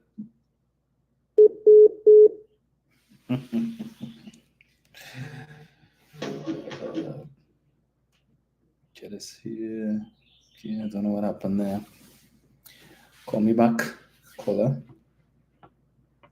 770-1763. Good morning to Mr. Chance, Mr. Yates. To Mother Tunapuna, good morning. To my good friend Angie. Morning, Angie. Let me see here.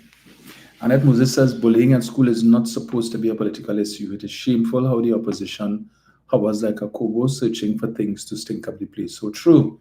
I saw a picture in one of a newspaper article there where this guy, front and center, member of Parliament for Princestown, at a vigil that was held, or a walk that was held by the very school that this young man attended before he took his own life.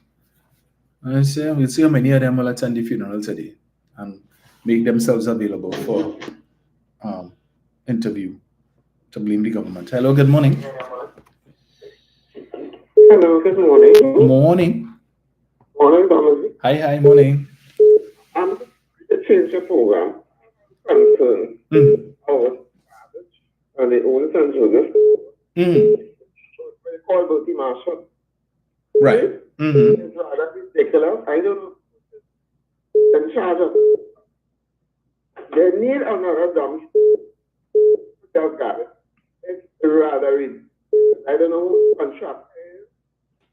Who in charge of that backfall is a whoever represents if they could see out. Okay. Rather. Dominic. Bertie Marshall Road, you said, right? Sometime this week. And if you see the back road, and I set up cars, but you see that garbage on head.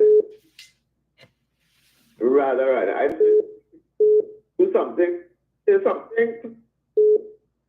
that rectify that situation in him.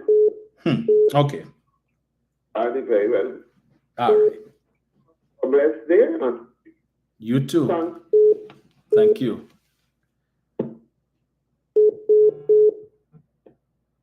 Hello, good morning. Good morning, Dominic. Morning. I was like frantic looking for you the other day when I said, well, wait, Dominic, easy day just come on. Yeah. So I had to call out for somebody who always makes sure that I listen. Right. I said, boy, I looked on. So here I am now. You didn't hear Dominic say go be out of the country. I said, oh God, no boy. So that's how we get it sometimes when we hear certain things. Yes. Anyhow, I locked on. Listen to me. I want to go back to that bullying story, and I want to thank Jenny for reminding us about the same school.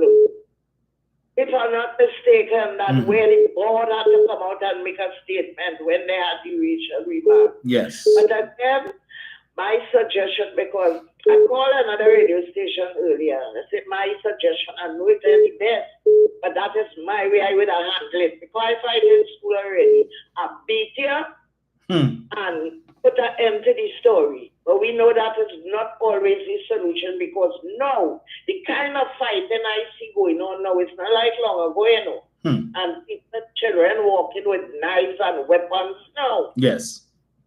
So I am begging the parent, when you see the child come home and tell you anything, your children, you go to the school. If the school doesn't take action, you go to the police and make them bring the other side of the parents, the both parties together. And if there's any school, what you call them, guidance officers, let everybody sit down and trash it out. Because that is what leads to the violence out there. So that is my suggestion where that is concerned now. But I'm telling you, if it was me, one hard hand on that fella, and he would have done it nonsense. But again, I want to just make a quick other point. Opposition should be the last set of people in Parliament to talk and complain and talk about bullying. Because I hear some kind of language in that Parliament here. And if you listen carefully, listen again when they're to the opposition leaders debate to rebut the the budget. It doesn't have nothing to do with budget, you know. I'm hearing about certain expenditure spent and referral to certain parties that expensive. You listen good and hear the part. And so I have to listen again to be able to quote it. But you listen that part well, and you will hear the reference that was made. And I find sometimes either say the speaker, maybe you should pull them up and let them go carry on with that kind of conversation in the Parliament. Agreed. So they have to remember students locked down and listening and don't teach your children how to behave badly. Thank you, Wendell. Good morning to everybody, all those who locked down. Love you all. Thank Bye. you, Zina. Brian. Good morning, Dominic. Morning, sir. Good morning to your listeners and callers. Dominic, it is indeed sad what happened to young Jalen Lalchan, the eventual death. And we all know that bullying is prevalent in many, many schools in this country. And not just Princeton, which is Stevens College, I should say. It's prevalent all over Trinidad. In many, many schools, not only here, abroad as well. But when I listened to the mother, she said that she did have correspondence with those in the school. Now, who is responsible? Because the UNC is attempting to make headway with this issue. Listening to MP Palarat yesterday in Parliament. He went down there, this and that. Yes, you know, it was according to the Minister in the Ministry of Education, it was a bit touching what he said. But as usual, you're using death again to attempt to make mileage out of this. Because Jalen Lalchan is not the only person who has ever succumbed to suicide because of an issue outside, maybe outside of bullying. But when one attempts to make headway of the demise of someone else, especially politically, it is indeed sad. Because as the Minister of Sport said yesterday, the Children's Authority Bill that came to the Parliament under them had no teeth, had no substance, there was no regulations. That was done by the Minister in the Prime Minister's office, Ayanna Webster Roy, who gave it some body. They didn't do anything with it. They just brought it there and that was it. As though they have normally done with a lot of the things that they did between 2010 and 2015. Right? They just bring things there and they just, do like the procurement bill, which they brought. They didn't do anything with it. They just attempted to bring something and they left it there. Nothing at all was done. But when they got out of office, there was even evidence that with respect to the children, a bill that came under their Attorney General that they brought to the Parliament. When he got out of Parliament, he was able to use that same, to show the flaws in that same bill which he brought and gain mileage from it with respect to children and so on. Right? So these people are users of any and everything that they believe will give them mileage, political mileage, because it's an election year. And not only that, they have the journalists, they have the papers on their side to highlight, because everybody reading the Express, everybody reading the Guardian, everybody reading the papers. So therefore they're going to highlight those things and they're going to get their people inside there to put it on the front page and make it look as though, oh God, the PNM, they do nothing, the Ministry of Education, they do nothing to help the children and this and that. But if it is the mother went to the school, what they did, there's a PTA, there are teachers, there's a principal. What did they do? If they started since the guy was in Form 1, now he's in what form? Was it Form 4? Form 4, yes. All those years, according to the mother, she knew he had a sort of problem and whatever else. What was done over those 4 years? What was done to protect him? Tabla Prasad Bisesa is talking about putting police in the school now. Is that the answer to bullying in the school? What happens when the children leave the school to go home? You have to follow all them thousands of children. What is the answer to it? But you want to make mileage out of it. It is sad, yes. It's very sad. It's an only child for the parents, and it is sad. But at the end of the day, what is the solution? You see, we're talking about solutions. How do you deal with it? How do you nip it in the bud in the school? You think he's going to be the last person to be bullied in a school in Trinidad and Tobago? He's not. So how do you nip it in the bud? What do you do? But the UNC, as they normally do, look for mileage. They don't do with the budget, but they look for mileage. They look for mileage. And we have to ask questions not only of the schools, but we have to ask questions of them as well. Yeah? That's what we have to do. Ask questions of them, because that's the advantage that they take of people who be victims in this society. I listen to Parara talking about government people on that side only bullying them, but they are bullies.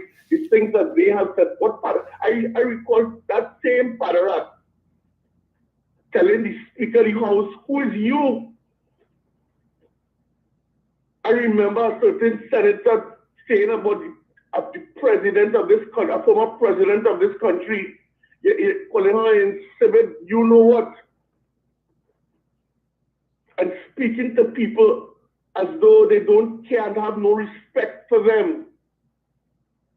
So who are these people who talking to other people as though they don't care what they have to say or do?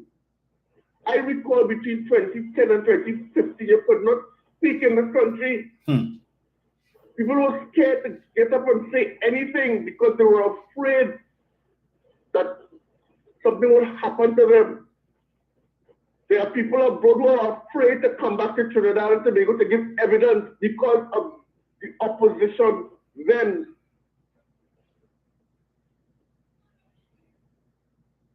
Somebody real and true bullies in this country. Every time you listen to the opposition speak, it's as though they have anger in their heart. They speak with a type of tone that you say, my God, it's just because you're out of office, you don't have to speak like that. You're speaking to other people. You speak with a sense of anger and hate, and nothing is good. They are the ones driving the youth. The youth are looking on, you know. Everybody's looking on. Listen, nobody's looking on. Everyone is looking on. So what do you do? What do you say? But they will use this, you know, as I said before, they have the Guardian, the Express, especially the Express, to further their causes for power. And they will use this and whatever else there is to come to their advantage, because they believe it is to their advantage to use Jaden Lalchan as an example. Because at the end of the day, this will all pass through. Just like the girl who died. And everybody was, when Pastor Sessa went to the funeral and all of this, and all of that will come and go. Because they just want power. All it is about. But we have to, according to the Minister of Sport, Sampa Pujo Lewis, we have to write it and see them for who they really and truly are. Because that is all that they are about. They don't really care about Jaden. Jaden is just a statistic in the line of the things that they want to achieve to get back into office. That is all he is to them. So they're going to use it and use it and use it till they can't use it no more, until they go on to the next issue. That is all it is.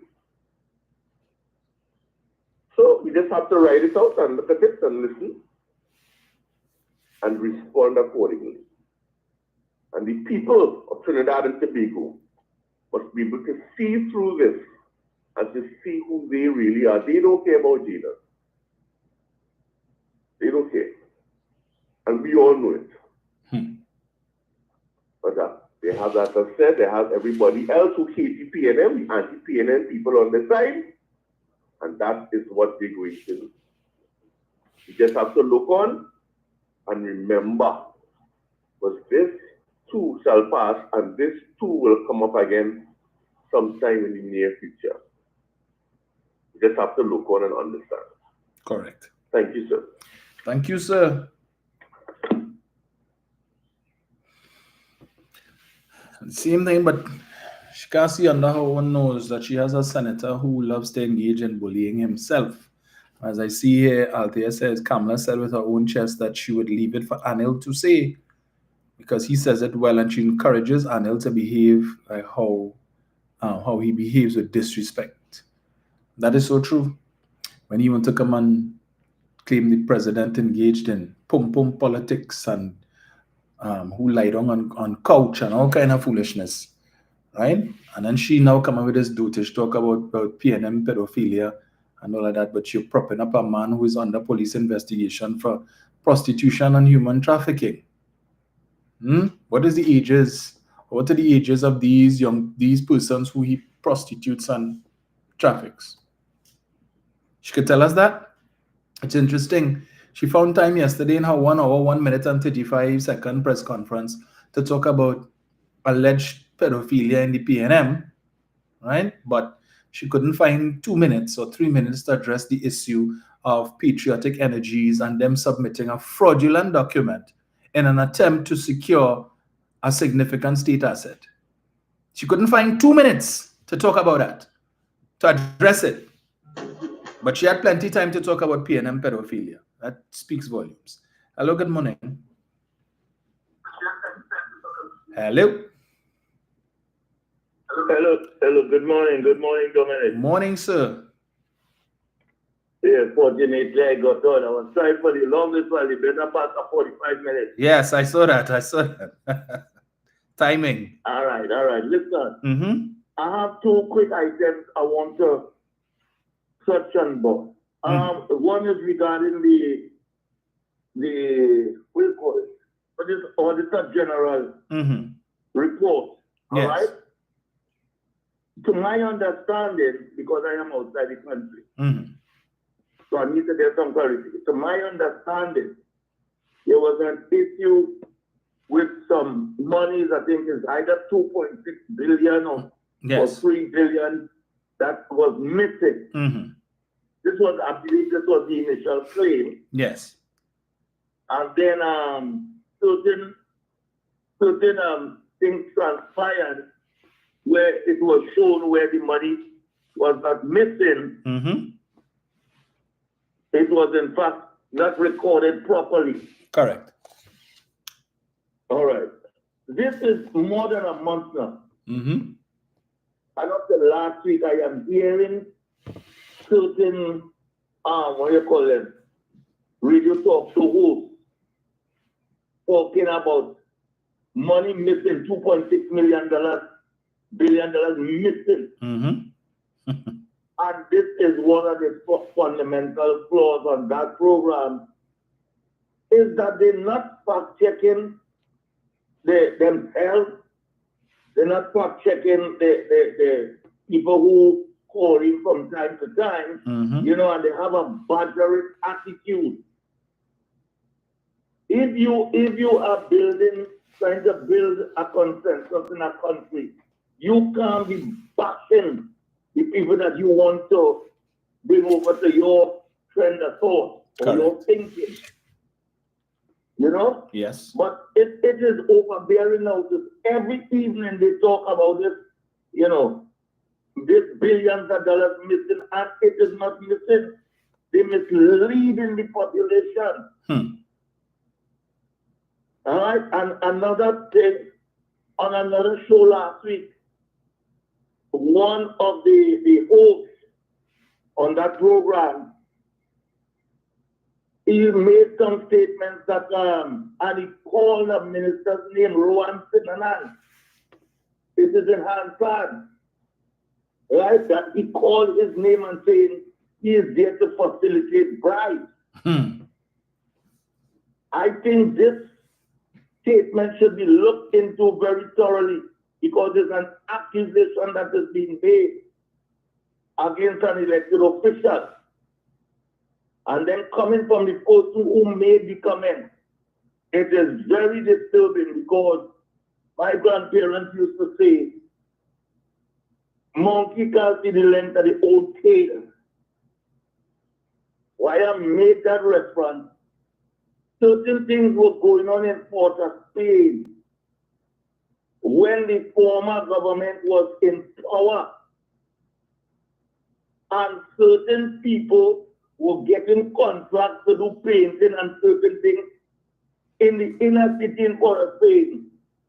I want to know if any underhand activities were facilitated.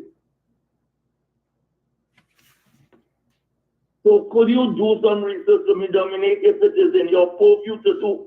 Because allegations have been made that the minister is there to facilitate bribes.